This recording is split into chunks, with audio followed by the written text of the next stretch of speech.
Hello and welcome to Strong and Curious. Today is another episode in the segment of Curious About Culture. My guest today is the postdoctoral researcher on inclusive economic growth, Dr. Kees Krul. He has taught English and math in the Philippines, he edited a soccer magazine in the Netherlands for almost a decade, and he's been researching in China, Singapore, Sweden, and now also in South Korea. We talked about his marathon through North Korea, getting kicked out of a hotel in China, and riding from Portugal all the way to the Netherlands on a bicycle. Have fun.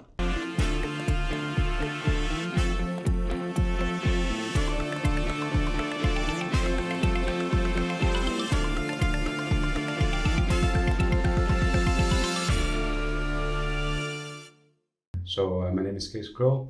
I am currently a lead researcher for a project on inclusive economic growth in Asia. This is a partnership between Erasmus University, that's a university in the Netherlands, Hanyang University, and this is why I'm currently in South Korea.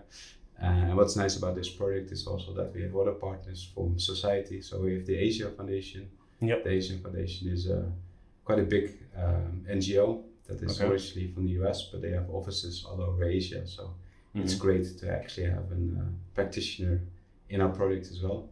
And we have another organization called the Economics of Mutuality, which is an organization that's actually headquartered in Switzerland. Oh, nice. In Geneva. So I had a pleasure to go there last summer. Beautiful city. Yeah, I'm glad you liked it. Yeah, it's a beautiful place. And what the Economics of Mutuality is trying to do is to actually help companies and try to improve the business model so their profits can be more aligned with actually having a clear purpose in mind and creating mutual benefits for both society and business. Okay.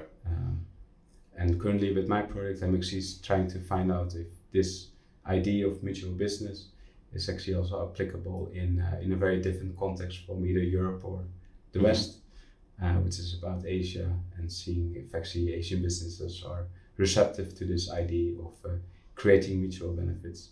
Okay. So this is why I'm currently also in Asia to do some teaching and collecting some data for my project. And after this summer, I will go back to the Netherlands and finalize my research there. Okay. So you're studying, how would you say it in simple terms? Is it research on inclusive economic growth? I mean, there are quite a couple of key decisions already there just by saying that, and there's still it sounds still very abstract, so inclusive economic growth. In Asia, I think that raises two main questions. So the first question is what is actually inclusive? So inclusive is a very wide kind of topic, and it can have many dimensions. For me, inclusive is all about creating an equal level playing field so that everyone has equal opportunities to thrive. So it's all about equality and having people benefiting from kind of our economic systems as much as we can. Yeah. And I think this is very important. We've seen that economic growth has been growing very consistently over the last couple of decades. Sometimes there's a crisis here and then, but usually it always recovers and it keeps on growing. But what's more concerning is that we also can see there's a group that's actually being excluded from this economic prosperity. And this is something that we are trying to see, actually how we can both have still economic growth, but also have it more inclusive. So actually more people can benefit from economic growth. Okay. And in my project, we are actually looking at the private sector as the main force for change. So we're really trying to understand how we can help businesses to become more inclusive in their day-to-day operations. Yeah. And the second key decision, as I said, is about Asia. Asia is a huge continent. I don't know if you have been around in Asia since you're here. Honestly, only in South Korea, but I'm going to go to Japan after the semester. And I've been in Turkey, but that doesn't really count as Asia. It's that's like Eurasia, right? Yeah. Yeah. That's in the middle. Depends on which side you are in Turkey, actually. Asia is it's a huge continent. There's more than 20 different countries that are counted, and then actually it also depends on how you define Asia. So we had to make some key decisions there too, to cover all of Asia. It's extremely difficult. Yeah. Of course. So actually we're using a framework that make different clusters of Asian business systems. And currently there are 5 different clusters. So I'm trying to do, at least in my project, to get one country in each of those clusters. So we have a nice balance of different types of economies in Asia. And when you say cluster, how many countries does it involve? Is it like 2, 3, or is it like an entire corner? It really depends. So the 5 clusters that are categorized, and I won't say all of them, but like one cluster is like the city-state, and that's very unique to Asia. So we have Hong Kong and Singapore in that cluster. So those are economies actually that don't have a rural base. They don't have a real agricultural sector as well. But then still they have been able to achieve very high levels of economic growth. Despite just being like the only thing that country has is just a city, right? And this is why we call them city-states. And except for Vatican City, I think there are not many other city-states in the world. So this makes it very unique to actually also consider those. So this is something that we're also trying to do, to at least include one of those 2 city-states in our project. Okay. And so you've been studying in different countries in Asia so far, right? Yeah. So what countries have you seen? So in Asia, I think I've seen most of the countries by now. Mongolia is still on my bucket list. I'm really curious about that country actually. I would say that my home country now in Asia would be China. I've been to China many times. I've done my fieldwork for my PhD research in China. I've lived there for a year to study Chinese. So China is a country I feel really comfortable with. But outside China, I've also been to a lot of different countries. So I've actually studied in Korea before I now came back. 10 years ago, I was an exchange student at Korea University. So it's kind of like a homecoming for me as well to be back in Korea now. I've been in Singapore. I've been at National University of Singapore, and I was there as a guest researcher when I was doing my PhD research. So I've come back come back there also for maybe almost a year. I visited Japan multiple times. My brother was actually playing football in Japan, so I visited him there. So that was really interesting also to hear from him how it is to be like playing in a professional Japanese soccer team. So that was a cool experience. North Korea, I've been there also. I run a marathon there. I think we can talk about it. Definitely will. In a while later. Thailand, I've done some fieldwork in Thailand doing my bachelor studies, and I've actually come back to doing my PhD. And then just for leisure, I've been cycling actually in Vietnam. So I went to Hanoi, bought a bike there, and cycled back to China when I was living in China at the moment. So how long did that take you? Actually, wasn't that bad. It was like 2 weeks. So I cycled from Hanoi. yeah, easy. Nothing too bad. So I cycled like 2 weeks, and then I cycled up to Kunming, and then from there I took the train back to Beijing. That took me 48 hours just to take one train to get back to Beijing. So that was 2 days full in the train. So it was an interesting experience as well. Yeah. And aside from that, like I've been to Indonesia, Malaysia for like a visa run when I was staying in Singapore, because you can just cross the border, and then when you come back, your visa gets extended by another 90 days. So it's a very easy way just to have a day trip to Malaysia and then come back, and then you can stay another 90 days.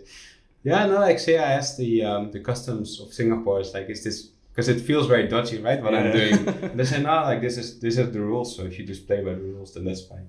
They didn't find me too sneaky, so that was good. Yeah. Okay.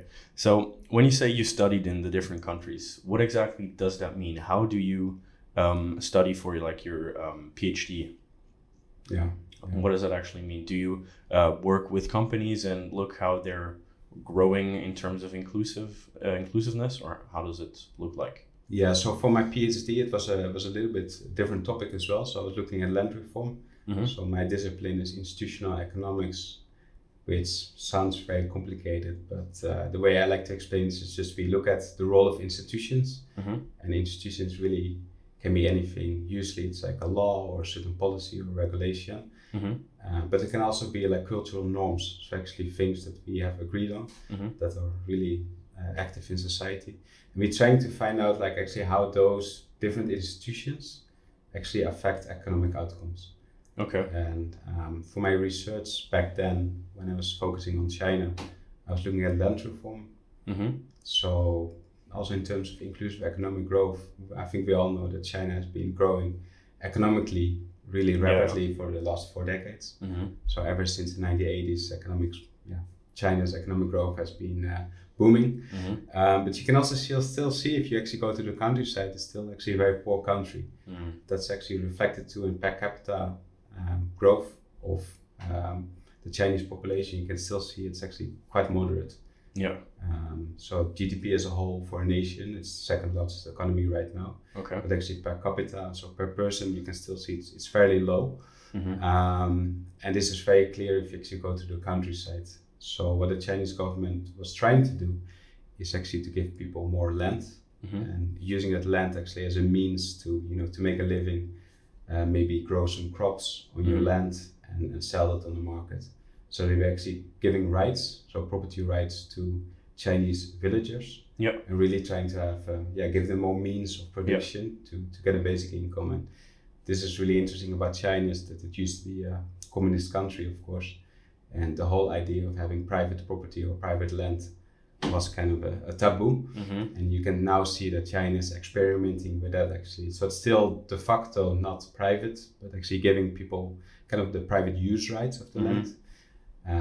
Sorry if I go too much in detail now, but no, that's okay. It's super fascinating. So this reform that I was studying for my PhD affects more than almost 500 million people. Really? Okay. Yeah, and they've been really trying to help those people to make a better means. And increase their incomes as well. So that was like the main focus. So for that research, I actually could go to the field. So I went to the countryside of China, and those are really remote places that foreigners have never come to actually. So that was an amazing, unique experience, just to talk to so many Chinese villagers that have never even seen like a foreigner, and then this foreigner was actually asking them about their kind of just basic economic situation, and really trying to understand how this reform was trying to help them. And actually what I thought of that, and that was super fascinating to do. So were the people also really open and like grateful for your help as a foreigner? Or are they rather? No, so this is super interesting about China, because I understand that you're interested in culture as well. And I've done similar research actually in the countryside in Belgium. Okay. And when we wanted to do this kind of research, then first we have to send letters to those people. To ask, to kind of like ask, is it okay? Can we like come on that day to conduct our research with you? And then already like 50% of people they don't give any response. Okay. And then those 50 people that you kind of like, you locked in and you agreed on a certain date, and actually you arrive on that date. And you knock on the doors, and then there's like, I'm actually kind of busy right now, so why don't you come back tomorrow? And then if you come back tomorrow, then they have another excuse. So then it's kind of like, so that takes so much time. But in China, I feel like the kind of the idea that we have about privacy or busyness, it's completely different in the countryside. And often those houses, they don't even have a door, so you just walk in. Really? Okay. So very often, and I was very happy, of course, I was not alone. I had some Chinese assistants as well. So often we just we walked into the house without knocking or anything, and we just stood there in the middle of the living room, and then we just shouted like, "Is there anyone here?" And then they came, and then like in Europe, people would be outrageous, right? If you do that, like if you walk into a stranger's house, and but that was like completely normal. They weren't upset, and they said, "Oh yeah, sure, I have time now, and we can talk." Okay. So that was great, because I didn't have to go through all that burden of sending out letters and asking for permissions and things like that. So it might sound, of course, there are other complications about doing research in China. It's more political. But in terms of just convenience of finding people that want to participate in your research, it's super easy actually. Okay. And how was it to communicate with them? Was your Chinese already flawless enough to speak with them, or did you use assistance? Yeah, the biggest issue was like language. So I spoke, especially back then, I spoke Chinese at a very okay level, but then the dialect is so big. So even I had like a local assistant, and we actually were very close to his own hometown. We just moved like 50 kilometers further to another county. And already then he couldn't even understand those people, because also most like farmers in China, they're quite old, because the young people, they usually have left the villages and they move to cities. So actually the farmers currently are quite old, and they have a very strong dialect.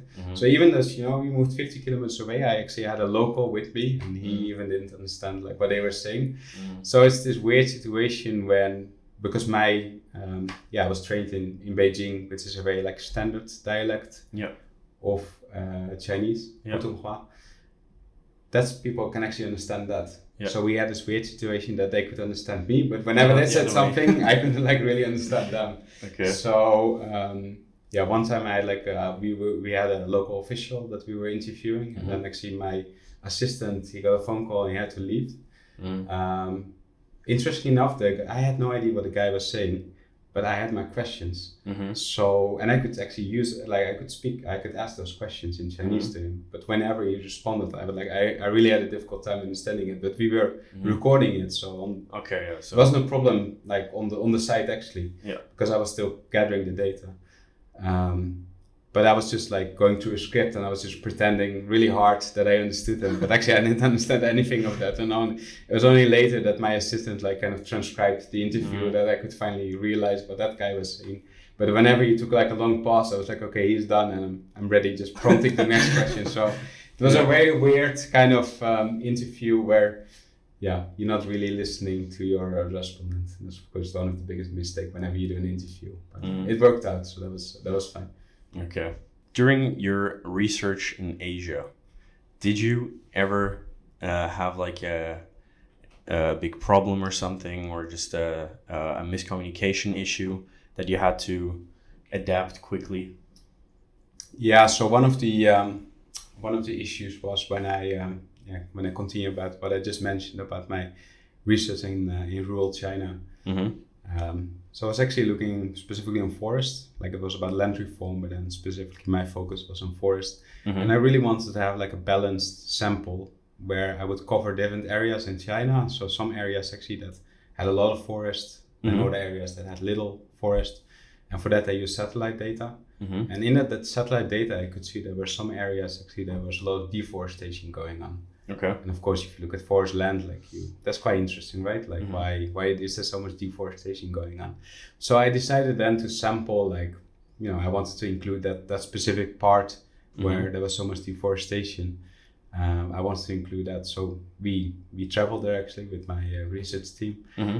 And already when we kind of checked in, we got a sense that this area was a little bit different from like a usual area. And it became quite clear to us that this was like a military area.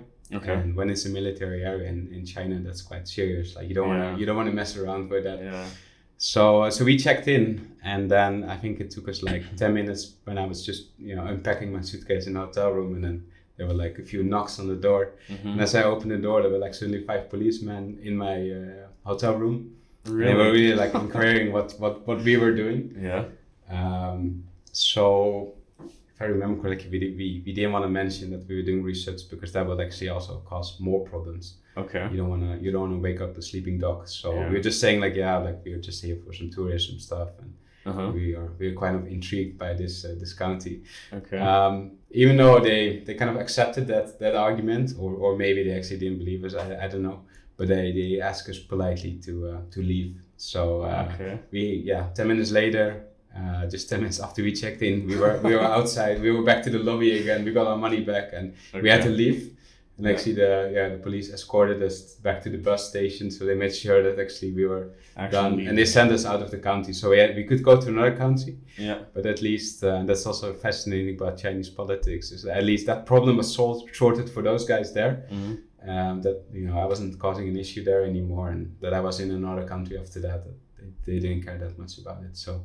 Okay. This was quite an interesting twist, and also I had to act very quickly, right? Because we had a fixed amount of counties that we wanted to kind of investigate, and this county was cancelled. So I quickly had to make up a plan to actually find another comparable county where also there was some deforestation going on. Okay. So why do you think that was? Can you even comment on that they didn't want you to do research there? Yeah, so actually the reason for deforestation, that's also what we learned, is that like a lot of military bases, right, when they settle in the mountains, they need to cut trees for either fuel or for building their constructions. They need that wood. So this made perfect sense actually why there was so much deforestation going on in that area. It's just, I don't know, it could be like whether they might think you're a spy. You're just spying on them, and you're trying to get some extra information. Yeah. And in those cases too, because for me it wasn't super important to be there right there. I mean, it would be nice to actually know why there was deforestation going on, but I already got my answer just through that experience. So that kind of research question was answered already. So yeah, I just decided to leave. It's in those instances it's better to just comply than resist against it, because that might get you in real trouble, and you don't want to get in trouble in China. Yeah, I believe that. Yeah. You mentioned earlier that you were in North Korea before. Yeah. So at first I just have a question. How do you even get into the country? Because I thought that, for example, now since we're in South Korea, I have heard from friends that you can go to the DMZ and you could theoretically go into the country, but only if you're supervised. How was that for you? Yeah. So I actually, I was in China back then. And I was doing some project for my master thesis, and I had a really good friend, and he was that friend is always like up for some crazy ideas. And when I was in Beijing, actually, I realized like, actually I'm very close to North Korea. So I did some research to see if it actually was possible, and it was possible. There are like different tour operators, most of them actually based in Beijing. Okay. And they offer different tours, because just to go there on your own, like that's impossible. You have to go with some kind of tour agency. Yeah. And there are a couple of them, but there's one quite good one that is in Beijing. So I called my friend. I said like, how about going to North Korea? And he immediately like was so hyped that within a day I think we just arranged everything. So actually my answer, like people always ask me like, is it difficult to get into it? And I would say actually it was the most easiest travel I ever had, because you just pay the tour agent and they arrange everything. Like you don't have to, because it's a fixed tour arrangement, right? Yeah. So you don't have to bother about like booking a hotel, because they already do that. You don't have to bother about like finding a restaurant, because that's already in the tour. Yeah. So every day you have like a clear plan. Yeah. So you just pay pay the fee, and they even arrange the visa and all that stuff for you. Okay. So that was super easy. I think it was the easiest holiday I ever had. Yeah. Okay. And what year was that? So that was back in 2014. Okay. Do you think now, because of the war and COVID and everything, it might be more difficult to get in, or do you think it's still about the same? I believe that actually I'm still, because I'm just very curious still about what's going on in North Korea, so I'm still subscribed to the newsletter from the tour agency. Okay. And I heard they want to do a new marathon this year, and usually it's like around the birthday of, I believe it was Kim Jong-il or one of the Kims, the notorious Kims. Whenever it's a birthday, that's like a celebration in North Korea, and then they kind of, on that occasion, they have a marathon. Okay. And they used to do that every year, so it was like an international marathon. I saw, I think a few months ago, that they planned this trip, but they had to cancel it again because North Korea kind of canceled it. So every year it's very and also during our time it was very uncertain, because there's always something. At the time it was like a lot of tensions with South Korea. Because of that they kind of canceled. They almost canceled it, but we were quite lucky. And then COVID came, and I think since COVID, North Korea has been struggling too. So I don't think the border has been opened since then. I think they are back to thinking about opening it again. Because also what I must emphasize with those kind of tours is that it is kind of a cash cow for the North Korean government as well. It's kind of understandable why they do this, because they just see it as kind of a business opportunity to make some extra money on the side, because they're kind of in need of that as well. Which explains why they would open up their country for, just to get some extra revenue. So I think the main rationale behind this is mostly economic. Okay. Why they're like opening up. I actually dug up a bunch of crazy facts about North Korea. So I'm curious to see if you've heard of these. Yeah, sure. And so, by the way, everything I say you can Google. So there are a lot of petty things. I actually found some from the BBC News, the petty side of diplomacy, where just North and South Korea, they have little things that they do to each other to just piss the other side off. And one of them was there's actually a flagpole that was built in the 1980s in South Korea that was 97 meters high right at the border. So in a response, North Korea they responded with a 160 meter high flagpole at the border, just to be like, our flag is higher than yours.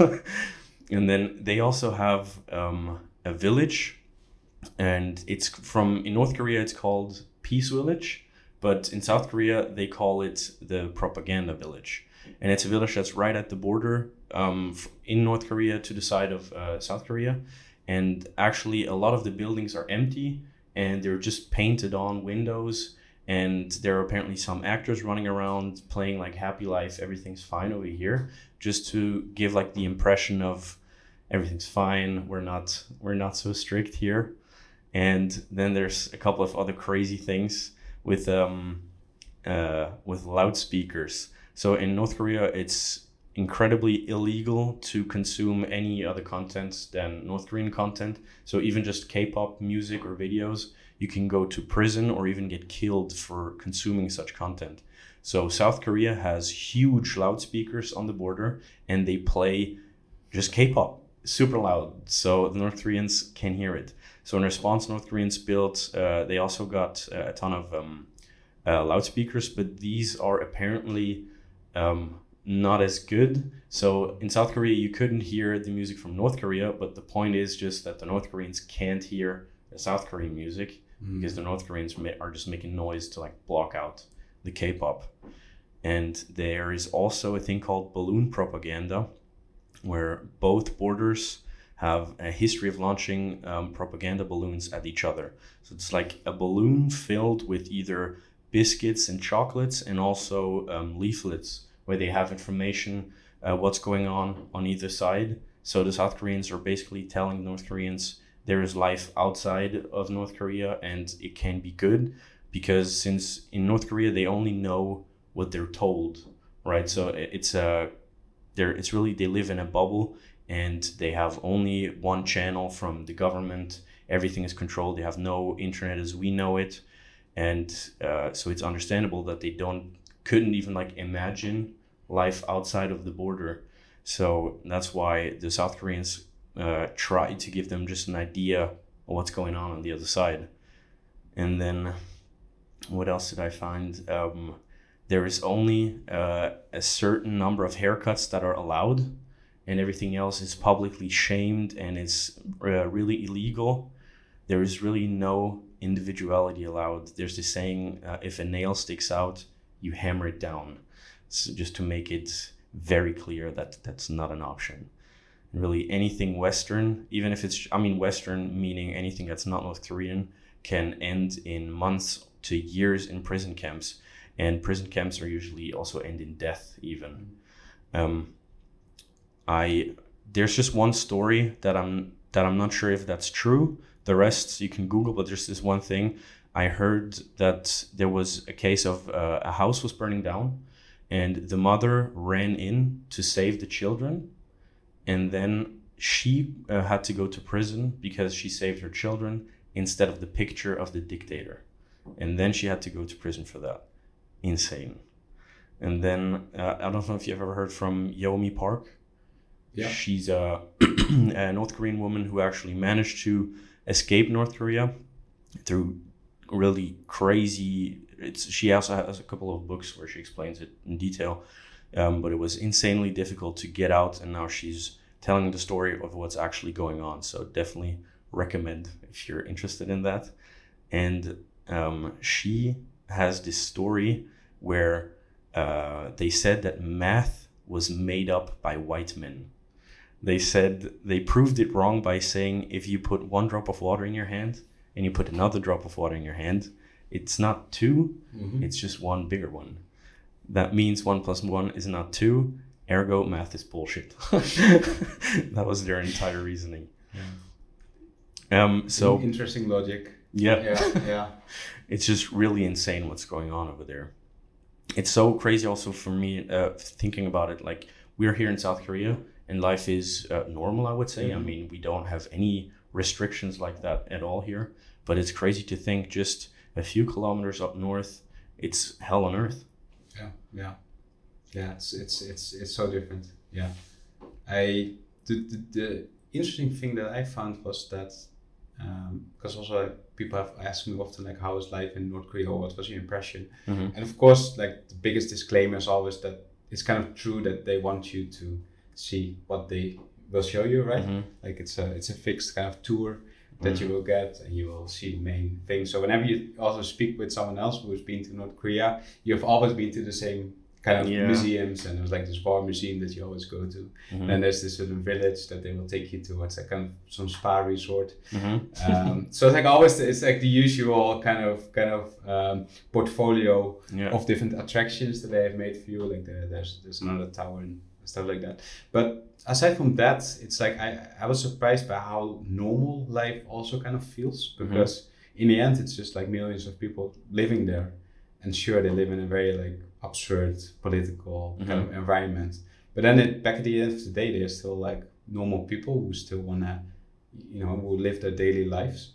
So that was for me actually also quite absurd, that even though the whole country is so absurd, that actually on a day-to-day basis it seems like people just trying to make a living and just try to get by.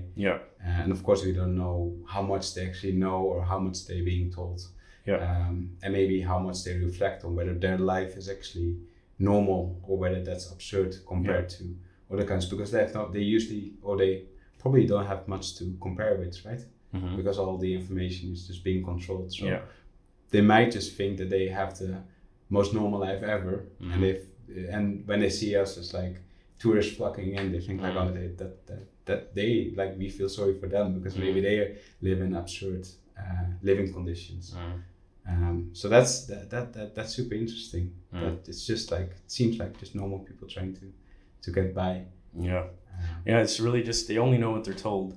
And I also saw the story that since golf is not really a thing there, the dictator could just be like, yeah, I'm awesome at golf, and the first time I played golf I did 14 hole-in-ones, and he's known as a golf legend, and everybody just has to go with it, and you could never speak anything against him. I believe it was also there was I don't know, there's like, I think there was one time that North Korea actually participated in the World Cup, and soccer. They did qualify. I think it was like around 2000 or something like that. And they had one game against Brazil. And I think the outcome was like 7-1 or something. They got like smashed, but they scored, but they managed to get one goal against Brazil, which is kind of an achievement already. But then apparently the edits of that whole game just show that one goal, and then they claimed that they won from Brazil, and they've kind of dominated the world soccer. So that was that's an interesting thing as well. They're very selective in what they want you to show. But on that note, I feel like if you can see, sure, like they arranged kind of a tour, but there were moments where you can actually see through that. So I became quite close with one of the two leaders. He was like a guy similar age as me. Was he North Korean? He was North Korean, and he was like a tour guide. But we often just like chilled in the back of the bus because we sat together and I was talking. And actually I was, because I brought my laptop, I was even showing him my life in South Korea, because just that year before I think I was in South Korea. So I was showing him some pictures, and you could see he was very defensive, but I think both he and I understand that he wanted to say more, but he couldn't really, because that might get him in trouble. But I think through like my interactions with him and we established some kind of friendship, I also felt a bit sorry for him, because he probably knew more, but maybe also he can't really talk about that. So it's a very tricky situation for everyone to be in, and I also didn't want to provoke him, because that might put him in risk too. But it's just, I can't even imagine it, that your entire life is dictated by fear. I mean, you have to be so careful what you do and what you say, and that's got to be a terrible way of life. All right, let's switch to something less depressing. I did finish the marathon though, so that was a personal achievement for me. Have you ever done one before? I think that was my first half marathon. I should say half marathon, because a full marathon I would have never survived. I think it was the first like semi-marathon that I did. But I was, as I mentioned, I was in Beijing before, and Beijing, the air pollution back then was horrible. So I tried to train a bit, but I just couldn't like practice. and I was a bit overweight as well. So it was like the most physical challenge I think I will ever encounter in my life. Actually, my knee is still hurting from that experience because I was like, there was just too much weight on my knees. But I did manage to complete it without actually stopping on the way. And the nice thing was that there was like a stadium where you end. So once you like run into the stadium for the last couple of 100 meters, then that's quite a nice feeling that you get. But of course, the whole idea of doing this marathon in North Korea, it's bizarre. Yeah. And another thing that is always like, I think you should be conscious if any of the listeners are thinking of going to North Korea, just be aware that actually also by actually going there, you're kind of contributing to the regime as well, because actually some part of your money that you spend is paid. Sure, it's paid for the tour agency, but then they also pay the North Koreans. So that's something that's always like, I think most people who've been to North Korea, especially afterwards, that kind of thought sinks in. That I would advise people to at least reflect on that, whether you're okay with actually subsidizing the regime with some small amount of money, because that's actually de facto also what you're doing by going to North Korea. Aside from that, it's really fascinating country. Obviously, the most fascinating country I've been able to visit. Yeah. How was the race? Was it like more or less flat, or did you have a lot of up I would and say downs? for a Dutch person, it's like the Netherlands without having any significant mountain. It was pretty easy because it wasn't like wasn't a lot of mountains. It was pretty okay. So for running a marathon, because I've done another one after that back in the Netherlands, which is like on the beach. I would say on sand. Yeah, it was like the first 7 kilometers are on sand. Okay. It's like a lot of wind and on sand. Yeah, the first time I ran, it was like the sand was very. I'm not sure how to say it in English, but it was just very loose. So you lose just so much energy from just running. And the first 7K are over sand. So once you leave that sand, you're already really exhausted. And then you realize you have to do 14 more K. So So that was also a half marathon. That was a half marathon as well. So that's, how much is that? 21? Or that's 21. So the full one is 42. Yeah. 42 is like, I think the fun thing about doing a half marathon is that you can still do it quite untrained. You probably will be able to do it as well. Just be careful for your knees. But doing a full one, like, you have to be trained. But if your physique is quite okay, then you can just do it for fun. You can just start a half marathon tomorrow. If you really want to, but it's gonna be painful though. It's a mental thing as well to keep through all the way. Have you ever done like a marathon? So I mean, in the military, I've done a lot of marches. So just walk. I mean, very long. It's the longest I've done so far is 101 kilometers, but that's walking. I mean, it's still a long distance, but it's definitely still different from running. And ironically, with the knee pain, my very first 50-kilometer march was actually harder than my 100-kilometer march. Because after the first 50, I had terrible knee pain for months, and then I was in the NCO. That's the when you're in the school to be a sergeant. You do another one, but this 50 is a lot harder in terms of ups and downs. And after this one, my knee pain was gone. Wow. So maybe the solution is just the same thing again. But no, I've never run a marathon before, but it's definitely on my bucket list. Maybe the Pyongyang marathon if North Korea allows for it again. Yeah, I mean, it's definitely a story to tell. I mean, how many people can say that they've been in North Korea? It was an interesting time back then. So you told me earlier that you've done quite a lot of incredible bike races, or just not necessarily a race, but bike travels. So tell us about it. Where have you been? So this is like also stereotypical of like the COVID era, but I think one good thing about the COVID era was that I think it inspired a lot of people to actually look into sports and different things of sports. So when COVID hit, I was in Singapore, but after a while my visa expired. I could extend it by 1 month, but I couldn't do the visa run to Malaysia because like Malaysia was also in a lockdown, right? So then I ran out of options to stay longer in Singapore. So actually then I had to go back to the Netherlands. So I was back in the Netherlands, and then there was still like some kind of lockdown, and this whole period lasted for almost 2 years, right? So I started to look into different sports. So I actually started mountain biking with some friends, and mountain biking is quite nice in the Netherlands because we don't have a lot of mountains. But usually at like the closer to the seaside, there's some dunes that's actually really good for like, especially if you're beginning, because it's not that dangerous. Yeah. And not much can go wrong. So I started to get into mountain biking and really loving that. And from mountain biking, I started to get more into cycling as well. I was always used to cycling because I grew up in a small village. And when I had to go to school, I had to cycle 1 hour to get there and then 1 hour to get back. So every day I had to cycle for 2 hours. So cycling was always like a thing that I was very used to do, not always enjoying it. But then kind of this mountain biking opened my eyes to also like road racing and other types of biking.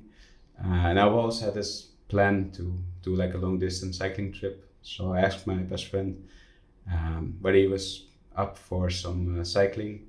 And actually another of my best friends was living in Portugal.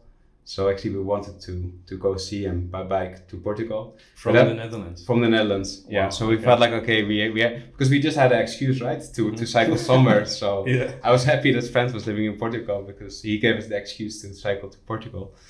Annoying thing is while we were planning the trip, then the second wave or third wave or fourth wave, whichever wave of Corona hit again. So actually France started to close down its borders. So we couldn't really go through France anymore. So then I was thinking like, okay, we can like, go through the Rhine and then we go alongside Germany. So as soon as we decided on that plan, actually Germany also started to close down its borders. So that plan also got cancelled. So then we had to be creative and we saw that actually Portugal was still open. And then I thought like, why don't we just kind of reverse the trip? So we start in Portugal and then we cycle back to Amsterdam. So that's what we did because of the COVID. Okay. So then that went actually really well. So we loaded the bikes on the plane. We flew over there. Then we spent a weekend with my friend in Portugal, and then actually we set off and we cycled back to Amsterdam. How long did that take you? That took like so it was like 3,000 k, and it took us like 4 weeks. Okay. So on average, you can do like 100, 120 per day. Yeah. And how did you do it? Did you also do like some sightseeing or something on the way, or did you really just bike, eat, sleep? That's it. Yeah, it was kind of like the second thing. Yeah. I think both of my friends, we were like too excited about the cycling thing that actually we had one day, I don't remember which city it was anymore, but we had one day off in Spain where we said, okay, we're gonna take a break. And actually that was the most boring day that we had. So we said like, okay, let's just continue from there because I don't know, once you get into that cycling mode, you just want to keep on going because it's actually so much fun. That actually stopping down, you feel like it's slowing you down. You know, it's not necessarily the advice I would give to everyone because I think actually it's a lot of fun to stop by. But we were just crazy enough to, and we had quite a tight time frame as well. Because my friend had to go back to work. Okay. So he only had 4 weeks that he could take off. Yeah. So we had to be back in Amsterdam. A challenge. That was quite a challenge. And also the funny thing was that actually, so I mentioned that France was in a lockdown back then. But we were cycling quite fast. So when we were just about to leave Spain and we were about to enter France was still in a lockdown. So that was a bit tricky as well for us. So we decided just to ignore that and pretend like we didn't know. Because France had that crazy regulation that you could only like leave 10 kilometers away from your hometown. Like you couldn't move forward. And then you have like 2 guys cycling with fully packed bikes. Like how obvious do you want to make it that you're not sticking to the 10K rule? But we kind of like stayed a bit low and we took like a detour in the Pyrenees. So we went through a really small like road through the Pyrenees, so to make sure that there were no like customs waiting for us with an unpleasant surprise. Everything worked out really well, and I think after 3 or 4 days they kind of loosened the lockdown. They cancelled it, so we could cycle again without any fear. But by then we were already quite far in France anyway. Did you do any other major distances? Yeah, so actually I did. So before that was like I would say the main trip, but actually before I cycled in Vietnam as well by my own. Okay. That was that's a completely different experience, whether you're cycling alone or with a friend. With a friend, it's more nice, and you can do things like wild camping. If I would be entirely by my own in Vietnam, I don't know how comfortable I am with that idea. It was already quite adventurous enough just to cycle by myself and kind of like dealing with rural villages in Vietnam. Some interesting things definitely there along the way. And last year I cycled from Amsterdam to Como, Lake Como in Italy. Nice. And I passed by Switzerland as well. Yeah. Yeah. During your travels across the world, where did you experience any culture shocks?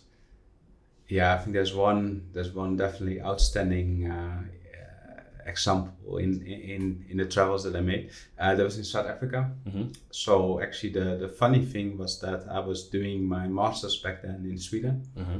and I did my master's in Asian studies. Mm-hmm. So I really focused on Asia. Mm-hmm. And I actually chose this master because I was expecting to be able to do some kind of exchange program in Asia. Okay. That would make sense, right? If you focus on Asia, then Yeah. at least they will let you course, go. yeah. They will let you go one semester to study in Asia. But then actually, once I enrolled in the program, I realized that actually that was not part of the options. Mm-hmm.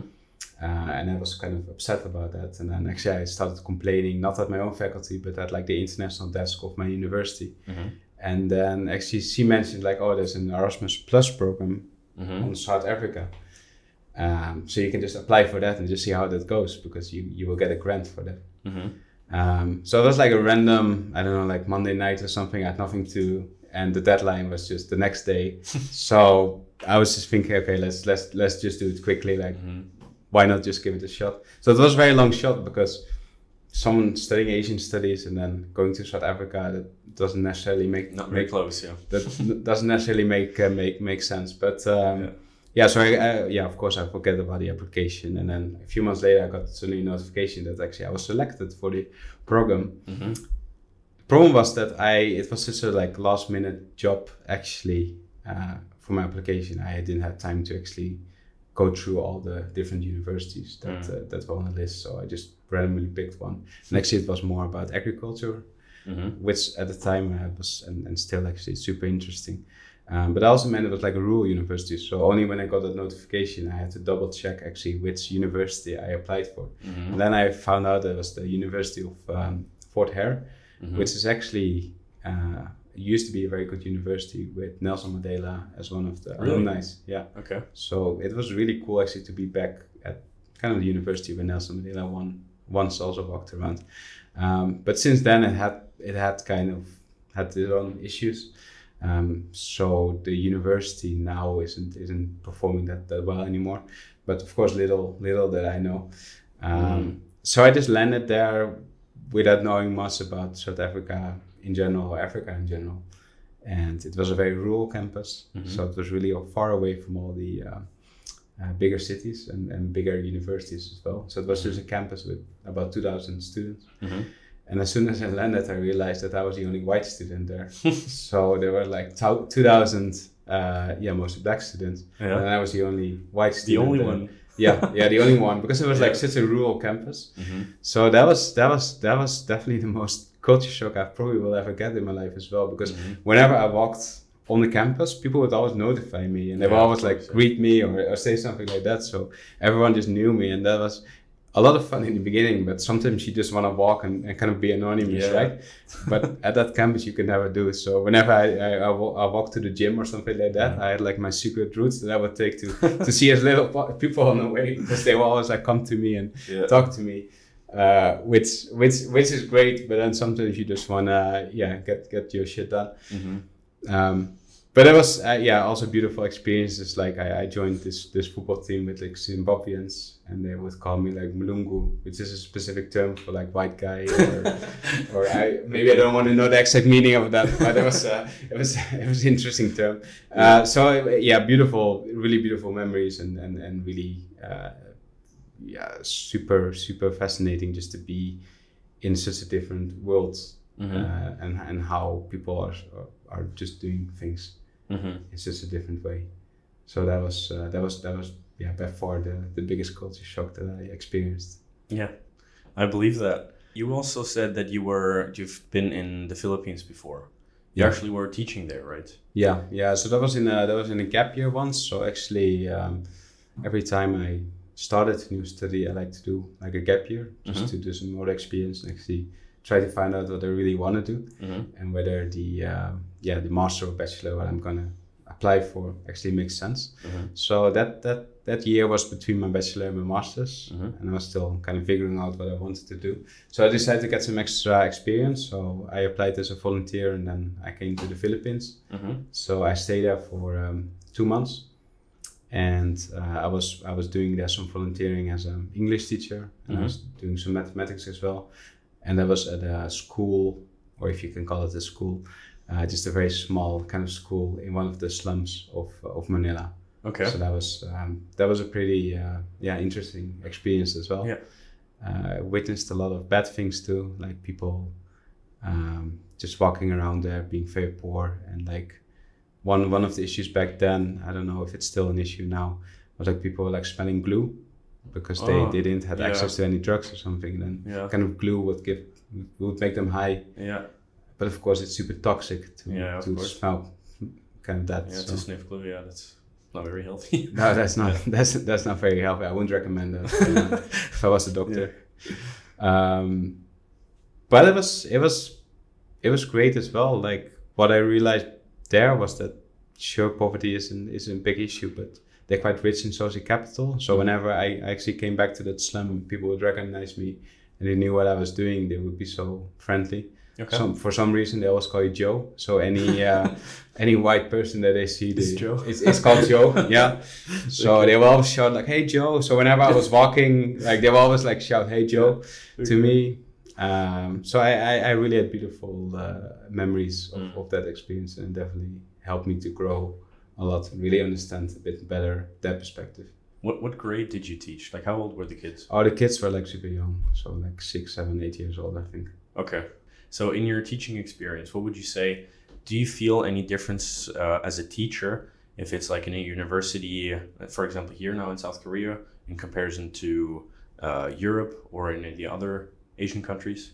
Yeah, so I would say I've done teaching back home in the Netherlands and now in Korea, and of course Philippines, but that's a slightly different level. Yeah, so I would just compare the Netherlands and Korea.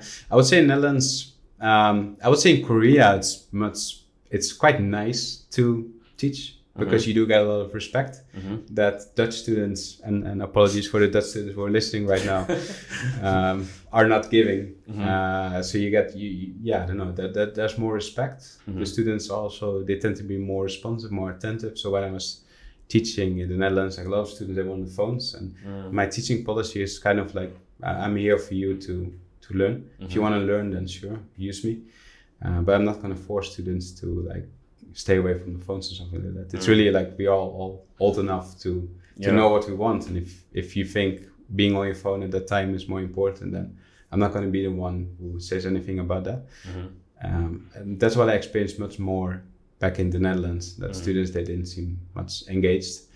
And I feel here in Korea, it's really like I got a lot of energy actually from the different classes that I teach, because students, they are so engaged, so happy to interact.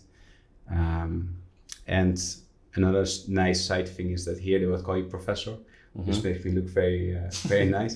Well, technically I'm not a professor, because if you're a professor, you at least in Western European standards, professors only reserved really far in your academic career. Yep. So usually you're doing a PhD. Well, I just completed my PhD 2 years ago. Yep. Then you're doing a postdoc. So a postdoc is something you do in the middle. You're still figuring out your real direction. And then you get like a tenure track, and then you become first an assistant professor, then associate, and then maybe like quite far in your career, you're like a full professor.